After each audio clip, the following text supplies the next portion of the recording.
Arkadaşlar merhaba. Bu video yeni bölümümüzün ilk videosu ve bu bölümün ismi SeToolKit şeklinde. Bu bölümde öğreneceğimiz aracın ismi de SeToolKit. Biliyorsunuz bundan önceki bölümümüz dış ağ isimli bir bölümdü ama o bölümü çok fazla uzatmak istemedim. Çünkü dış ağ konusunda pratik olarak gösterebileceğim çok fazla şey yok. Ben kendi laboratuvar ortamım içerisinde yerel ağımda çalışırken etik ve yasal sınırlar içerisindeyim ve buradan taşmamak adına dış ağ bölümünü çok fazla uzatmak istemedim. Yani dış ağ saldırılarıyla ilgili çok fazla pratik bir şey göstermedim ama mantığını anlatmaya çalıştım ve anlamışsınızdır diye düşünüyorum. O yüzden dış ağ bölümünü çok fazla uzatmadan orada bitirmeye karar verdim ve yeni bir bölüme başlamaya karar verdim. Biliyorsunuz bu bölüme kadar bir sürü şey gördük. İşte yerel alan ağları nasıl çalışıyor, bunun mantığını kavradık. Hani interneti kavrayabilmek adına. Kablosuz ağlara nasıl saldırı yapıldığını öğrendik. Yerel ağ içerisinde yapılabilen bazı saldırılardan bahsettik. Sızma testlerine giriş yaptık. Trojanlarla, backdoor'larla çalıştık vesaire vesaire. Bunların yanı sıra sosyal mühendislik isimli bir bölüm de yapmıştık ve o bölümde sosyal mühendisliğin ne olduğundan bahsetmiştik. Şimdi bu bölüm bununla bağlantılı olacak. Sosyal mühendislik üzerine hazırlanmış bir aracın kullanımını göreceğiz ve aracımızın ismi SeToolKit, yani yine araçlar üzerinden devam edeceğiz. Ama araçlara dediğim gibi daha önce bundan bahsetmiştim. Çok fazla takılmayın. Yani biz araçlar üzerinden yapıyoruz bir şeyleri. Araçlar üzerinden görüyoruz falan ama hani bir araç çalışır, başka araç çalışmaz. Kimisi hiç çalışmaz falan, bunların hiçbiri bizim için problem değil. Biliyorsunuz bahsetmiştim, bizim için önemli olan bu işlerin mantığını kavramaktır. Daha önce sosyal mühendislik isimli bir bölüm de yapmışken bu bölümde de sosyal mühendislikle ilgili bir aracı görelim istedim. Aracımızın ismi SeToolKit, yani Social Engineering Toolkit. Şöyle terminalimi açayım. Zaten sisteminizde hali hazırda yüklü bir şekilde gelmiş olması gerekiyor bu aracın. Şöyle SeToolKit yazarak bunu başlatabilirsiniz. SeToolKit yazdıktan sonra komutu çalıştırdığınızda araç sizin için başlatılacaktır. Ama diyelim ki bir şekilde başlamadı, bir şekilde sisteminizde yüklü değil. Nasıl yükleyeceksiniz? Hemen bundan bahsedelim. Şöyle bir şuradan çıkayım önce. Tabii ki de ilk olarak geleceğim, web tarayıcımı açacağım. GitHub'a gideceğim. Biliyorsunuz biz araçlarımızı GitHub'tan indiriyoruz. Şöyle geleceğim buraya. SeToolKit GitHub şeklinde aratacağım bunu. Aradığım araç şurada ikinci sırada olan. Üstüne tıklayıp burayı açtıktan sonra kod kısmına geliyorum. SeToolKit açık kaynaklı bir araçtır ve Python'la yazılmıştır bu arada. Bundan da bahsetmiş olalım, söylemiş olayım. Şöyle koda bastıktan sonra HTTPS'in altında şurada gördüğüm URL'i kopyalamam gerekiyor. Geliyorum, kopyalıyorum bunu. Daha sonra şöyle terminalimi açıyorum. Bunu indirmek için opsiyonel dizinine gideceğim. O yüzden şöyle cd diyorum. Slash koyuyorum. Kök dizinin altındaki opt dizinine gidiyorum. Buraya daha önce bir şeyler kurmuştuk biliyorsunuz. İndirmiştik, yüklemiştik. Bakın işte Stormbreaker falan var. Beef'i de buraya yüklemişiz. Şimdi de buraya SeToolKit'i indireceğiz. Geliyorum buraya. Git clone diyorum. Git clone dedikten sonra Ctrl Shift V yapıyorum ve az önce kopyaladığım yolu buraya yapıştırıyorum. Daha sonra komutu bu şekilde çalıştırıyorum. Şimdi bunun inmesi biraz uzun sürebilir. Dediğim gibi eğer sisteminizde yüklü değilse yapmanız gereken bir şey bu. Ama zaten yüklü olması gerekiyor. Eğer yüklüyse hiç bunlarla uğraşmayın. Yani indirmeye çalışmayın. Önce bir kontrol edin sisteminizde yüklü mü diye. Bunun için de gelip SeToolKit şeklinde yazın ve başlatın. Gördüğünüz gibi araç açıldı. Şöyle şuraya da bakalım, burası ne durumda. Gördüğünüz gibi çok da uzun sürmedi. İndirilmiş bile. Şu arkadaki tarayıcı sekmesini kapatabilirim. Bununla bir işim yok. Şimdi burada ls çalıştıracağım. Şu anda aracın sistemimde yüklü olmadığını varsayarak hareket ediyorum. ls çalıştırdıktan sonra Social Engineering Toolkit'i burada görüyorum. cd diyorum. cd dedikten sonra bu klasörün içerisine girmem gerekiyor. ls diyorum. Bakın burada bizi bazı dosyalar karşılıyor. Şimdi bunu nasıl kuracağım? Bunu öğrenmek için evet, web tarayıcımızı kapatmayacaktık. Dokümantasyona bakacaktık çünkü. Tekrardan aracın GitHub sayfasına geliyorum. Şöyle aşağıya doğru iniyorum. Bakın burada installation diye bir kısım var zaten. Bize burada aracı nasıl kuracağımızı gösteriyor.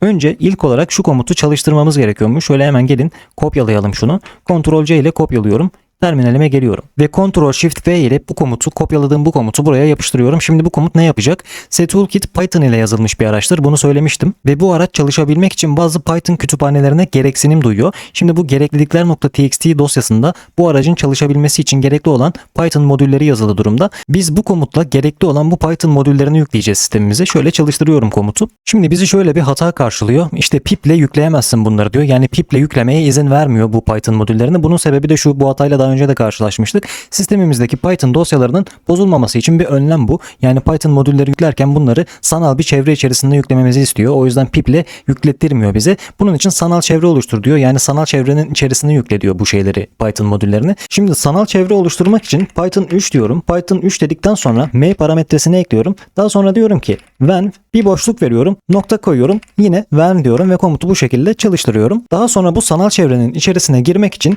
source yazıyorum. Source dedikten sonra nokta when diyorum. Nokta when dedikten sonra bir slash koyuyorum. Bin diyorum. Bir slash daha koyuyorum ve activate diyorum. Bakın gördüğünüz gibi şu anda oluşturduğumuz bu sanal çevrenin içerisindeyiz. Şuradan bunu anlayabiliyoruz. Şimdi komutu burada çalıştıracağız. Tekrardan Ctrl Shift V diyorum. Komutu çalıştırıyorum. Bakın bu sefer gördüğünüz gibi bir hatayla karşılaşmadık. Bizim için bu Python modülleri yükleniyor. Şimdi PyCrypto isimli Python kütüphanesinin yüklenmesinde bir sıkıntı çıktı. Nano diyelim. Nano dedikten sonra gereklilikler.txt dosyasını bir açalım nano metin editörüyle. Bakın gördüğünüz gibi burada kütüphane olarak, yani gerekli kütüphane olarak PyCrypto'da yazıyor. Bunu sileceğim. Bununla ilgili bir sıkıntı çıkıyor. Bunun yerine başka bir Python kütüphanesi yazacağım buraya. Sorunu bu şekilde çözmeyi deneyeceğim. PyCrypto modülünü sildim. Bunun yerine PyCrypto DOM modülünü indirmeye çalışacağım. Ctrl O diyorum. Enter diyorum. Dosyayı kaydediyorum. Ctrl X ile kapatıyorum. Ardından tekrar bu kütüphaneleri indirmeye çalışacağım. Bakın bu sefer bir sıkıntı çıkmadı. Yani bir problemle karşılaşmadık. PyCrypto modülünün indirilmesinde bir problem çıkınca bunu sildim. Bunun yerine PyCrypto DOM modülünün, bu kütüphanenin indirilmesini istedim. Dosyayı o şekilde değiştirdim ve bu sefer bir sıkıntıyla karşılaşmadan bu kurulumu yapabildik. Daha sonra ne yapmamız gerekiyormuş? Hemen bakalım. Daha sonra Python 3 setup.py komutunu çalıştırmamız yeterliymiş kurulumun yapılması için. Şöyle Ctrl C ile bunu kopyalıyorum. Terminalime geri dönüyorum. Ctrl Shift V ile yapıştırıyorum ve komutu çalıştırıyorum. Bakın gördüğünüz gibi bitti. Yani aracın kurulumu şu anda başarılı. Burada kurulumun bittiği yazıyor. Ctoolkit komutuyla artık bu aracı çalıştırabilirsin diyor bize. Eğer Ctoolkit sisteminizde kurulu değilse bu şekilde kuracaksınız. Ama zaten %99 ihtimalle kurulu olacaktır ve buna gerek kalmayacaktır. Ama ben yine de ne olur ne olmaz diye göstermek istedim bunu. Şimdi bu terminal sekmesini kapatıyorum. Şuraya geri döneceğim. Şu anda aracın içerisindeyim zaten, burada bir çıkayım. Şimdi araç sisteminizde zaten kurulu ya da kurulu değildi ama az önceki adımları takip ederek kurulumunu yaptınız. Aracı nasıl başlatacaksınız? Tabii ki Ctoolkit yazacaksınız ve komutu çalıştıracaksınız. Bunu yaptığınız zaman araç sizin için başlatılacak ve karşınıza şöyle bir arayüz gelecek. Grafik arayüz değil tabii ki, komut satırı arayüzü. Aracın kullanımı çok basit. Bakın görüyorsunuz zaten burada numaralar var. Birincisi sosyal mühendislik saldırılarıyla ilgili modülleri içeriyor. İkincisi sızma testleriyle ilgili modüller içeriyor. Sızma testleriyle ilgili olan modülün üzerinde durmayacağız. Yani bunu incelemeyeceğiz. Çünkü biliyorsunuz biz zaten sızma testleriyle ilgili bir bölüm yaptık. Orada bir ton video çektim yani o bölümde. Daha sonra burada 3. seçenekte 3. parti modüller diye bir seçenek var. Yani eğer bu araç için bir modül yazdıysanız ve bunu kullanmak istiyorsanız kullanabiliyorsunuz. Biliyorsunuz açık kaynaklı bir araç bu, söyledim bunu. 4. seçenek Social Engineering Toolkit aracını güncellemek için bir seçenek. 6. seçenekte de işte Help, yani yardım menüsü falan var. İşte aracı nasıl kullanacağınızı öğrenmek için falan burayı kurcalayabilirsiniz. Ama bu araç içerisinde bizi ilgilendiren kısım sadece 1. seçenek, yani sosyal mühendislik saldırıları. Biz bunu inceleyeceğiz. Bunun üzerinde duracağız. Şöyle bir yazayım hemen. Bir yazdıktan sonra Enter'a bastığım zaman bunun içerisine girebiliyorum. Zaten görüyorsunuz içerisinde bir sürü modül var. Örneğin spear phishing saldırıları yapmak için bir modül var. Web sitelere saldırı yapmak için modül var. Bir payload, yani zararlı yük oluşturmak ve dinleyici başlatmakla ilgili bir modül var. Kablosuz ağlara saldırmakla ilgili bir modül var ama bunu da incelemeyeceğiz. Bunu anlatmayacağım. Zaten kablosuz ağlara saldırmayı gördük. Yani bizi burada sadece şu ilk 5 modül ilgilendiriyor. Bunların üstünde duracağız. Bunlardan konuşacağız ama bunu bu videoda yapmayacağız. Bu videoyu daha fazla uzatmak istemiyorum. Bunlardan bir sonraki videoda konuşacağız. O yüzden burada duruyorum. Bir sonraki videoda görüşmek üzere.